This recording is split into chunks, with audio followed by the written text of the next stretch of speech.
We all know that Jesus died for us and was raised again.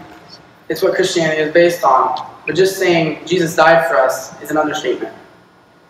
The reason I say this is a lot of us are just saying Jesus died for us, but we sometimes forget how horrible crucifixion was. If you look at the Roman Empire in that time period, you will see how horrible crucifixion really is. It was considered one of the worst ways to die. First, they nail you to a cross through your hands and feet, which hurts horribly. And because of the way you hang, you can't breathe, so you have to pull yourself up with your hands that are nailed to the cross. Also, it was shameful. If you were crucified, people would look down upon you and your family. Jesus went through all that and more. Before all that, he was first betrayed by his own disciple Judas. Matthew 26:16-19 says, "While he was still speaking, Judas, one of the 12, arrived. With him was a large crowd, armed with swords and clubs, sent from the chief priests and the elders of the people.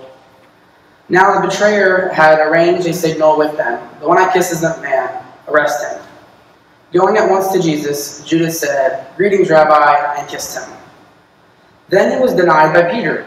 Luke 22:59-60 says, "About an hour later, another asserted, 'Certainly this fellow was with him, for he is a Galilean.' Peter replied, 'Man, I don't know what you're talking about.' Just as he was speaking, the rooster crowed."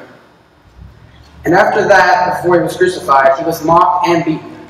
Mark 15:18-19 says, "And they began to call out to him, 'Hail, King of the Jews!' Again and again they struck him on the head with a staff and spit on him. Falling on their knees, they paid homage to him." And in that culture, a common punishment was to be whipped by a cat o' nine tails, which is a whip with 9 strings which has sharp shrapnel on the ends, which would dig into your skin. They likely used this when beating Jesus, and a lot of the time, just that would make you bleed out. And after he was beaten and bleeding, he had to carry his heavy cross to be crucified. John 19:17 says, "Carrying his own cross, he went out to the place of the skull, which in Aramaic is called Golgotha."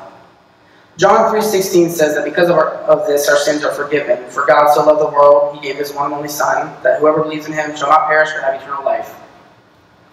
But he didn't just die for the human race as a whole. Let's go to Luke 15:3-7.